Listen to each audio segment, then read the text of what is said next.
आज बीजेपी में शामिल हो सकते हैं अशोक चव्हाण। कल कांग्रेस पार्टी से दिया था इस्तीफा।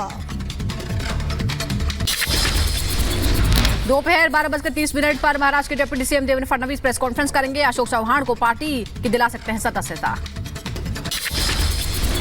नाराजगी की वजह से अशोक चव्हाण ने छोड़ी थी कांग्रेस पार्टी। बीजेपी में जाने का दे चुके हैं संकेत।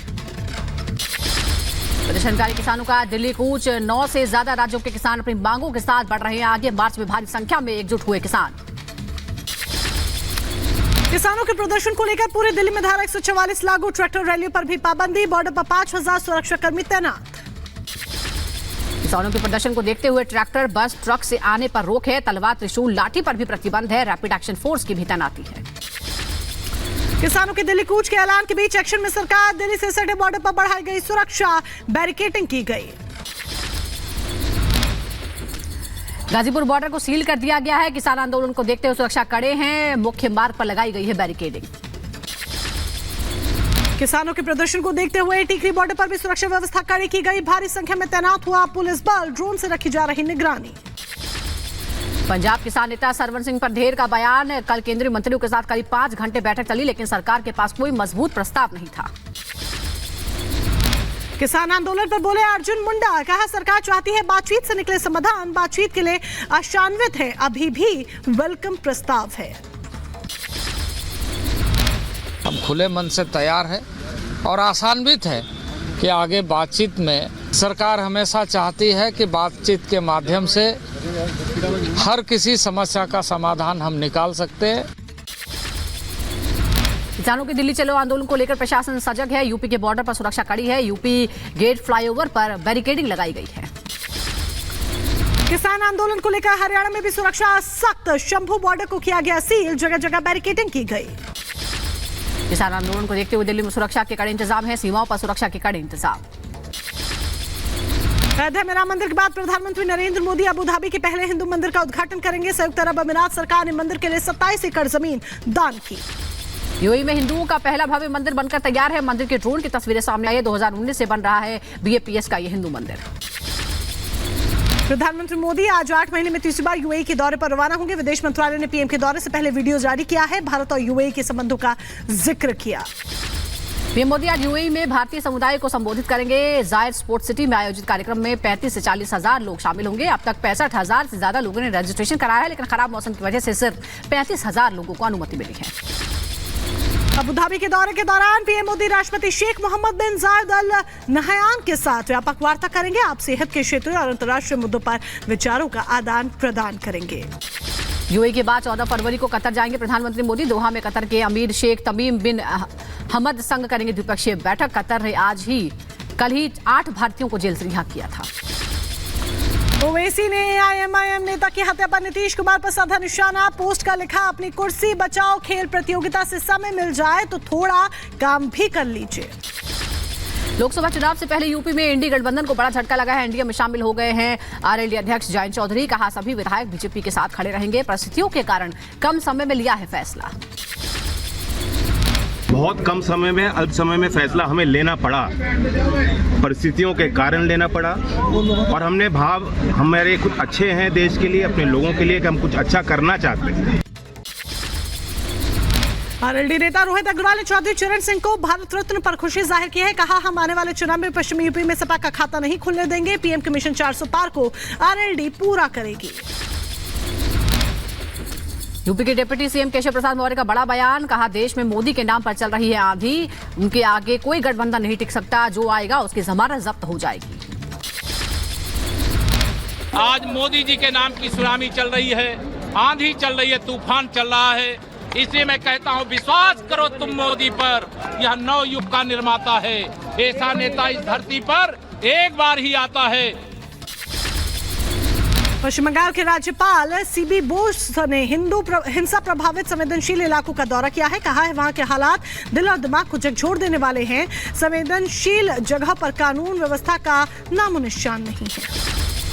फरार टीएमसी नेता शेख शाहजहां को लेकर ईडी जांच में बड़ा खुलासा हुआ है। शेख शाहजहां का एक ड्रग कनेक्शन भी सामने आया है। शाहजहां से जुड़े सबीना एंटरप्राइज की ओर से ड्रग्स की कंसाइनमेंट के लिए पैसे दिए गए थे। बिहार के पूर्व सीएम और भारत रत्न कर्पूरी ठाकुर के परिजनों ने पीएम मोदी से मुलाकात की है। भारत रत्न के लिए प्रधानमंत्री को धन्यवाद दिया।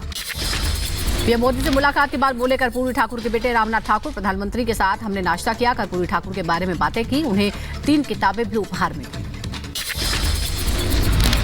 देख के खुशी हुई, उन्होंने नाश्ता कराया, ठाकुर जी के महानता के बारे में उन्होंने बताया और हमने 3 पुस्तकें उनको भेंट की।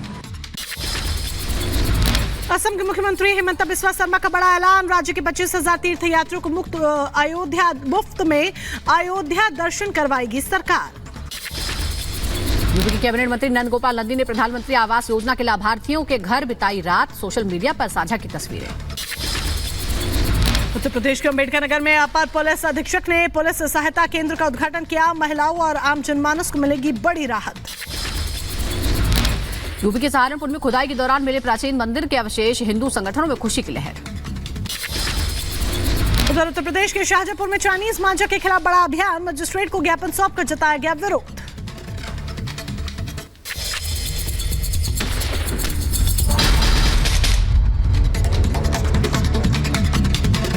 लोकसभा चुनाव से पहले यूपी में इंडी गठबंधन को बड़ा झटका लगा है। एनडीए में शामिल हो गए हैं आरएलडी अध्यक्ष जयंत चौधरी, कहा सभी विधायक बीजेपी के साथ खड़े रहेंगे, परिस्थितियों के कारण कम समय में लिया है फैसला। बहुत कम समय में, अल्प समय में फैसला हमें लेना पड़ा, परिस्थितियों के कारण लेना पड़ा और हमने हमारे कुछ अच्छे हैं देश के लिए, अपने लोगों के लिए कि हम कुछ अच्छा करना चाहते हैं। आरएलडी नेता रोहित अग्रवाल ने चौधरी चरण सिंह को भारत रत्न पर खुशी जाहिर की है, कहा हम आने वाले चुनाव में पश्चिमी यूपी में सपा का खाता नहीं खुलने देंगे, पीएम के मिशन 400 पार को आरएलडी पूरा करेगी। यूपी के डिप्टी सीएम केशव प्रसाद मौर्य का बड़ा बयान, कहा देश में मोदी के नाम पर चल रही है आंधी, उनके आगे कोई गठबंधन नहीं टिक सकता, जो आएगा उसकी जमानत जब्त हो जाएगी। आज मोदी जी के नाम की सुनामी चल रही है, आंधी चल रही है, तूफान चल रहा है, इसलिए मैं कहता हूं विश्वास करो तुम मोदी पर, यह नव युग का निर्माता है। ऐसा नेता इस धरती पर एक बार ही आता है। पश्चिम बंगाल के राज्यपाल सीबी बोस ने हिंसा प्रभावित संवेदनशील इलाकों का दौरा किया है, कहा है वहां के हालात दिल और दिमाग को झकझोर देने वाले हैं, संवेदनशील जगह पर कानून व्यवस्था का नामो निशान नहीं है। फरार टीएमसी नेता शेख शाहजहां को लेकर ईडी जांच में बड़ा खुलासा हुआ है। शेख शाहजहां का एक ड्रग कनेक्शन भी सामने आया है। शाहजहां से जुड़े सबीना एंटरप्राइज की ओर से ड्रग्स की कंसाइनमेंट के लिए पैसे दिए गए थे। बिहार के पूर्व सीएम और भारत रत्न कर्पूरी ठाकुर के परिजनों ने पीएम मोदी से मुलाकात की है। भारत रत्न के लिए प्रधानमंत्री को धन्यवाद दिया। पीएम मोदी से मुलाकात के बाद बोले कर्पूरी ठाकुर के बेटे रामनाथ ठाकुर, प्रधानमंत्री के साथ हमने नाश्ता किया, कर्पूरी ठाकुर के बारे में बातें की, उन्हें 3 किताबें भी उपहार में दी। देख के खुशी हुई, उन्होंने नाश्ता कराया, ठाकुर जी के महानता के बारे में उन्होंने बताया और हमने 3 पुस्तकें उनको भेंट की। असम के मुख्यमंत्री हिमंता बिस्वा शर्मा का बड़ा ऐलान, राज्य के 25,000 तीर्थयात्रियों को मुफ्त में अयोध्या दर्शन करवाएगी सरकार। यूपी के कैबिनेट मंत्री नंद गोपाल नंदी ने प्रधानमंत्री आवास योजना के लाभार्थियों के घर बिताई रात, सोशल मीडिया पर साझा की तस्वीरें। उत्तर प्रदेश के अम्बेडकर नगर में अपर पुलिस अधीक्षक ने पुलिस सहायता केंद्र का उद्घाटन किया, महिलाओं और आम जनमानस को मिलेगी बड़ी राहत। यूपी के सहारनपुर में खुदाई के दौरान मिले प्राचीन मंदिर के अवशेष, हिंदू संगठनों में खुशी की लहर। उधर उत्तर प्रदेश के शाहजहांपुर में चाइनीज मांझा के खिलाफ बड़ा अभियान, मजिस्ट्रेट को ज्ञापन सौंपकर जताया गया विरोध।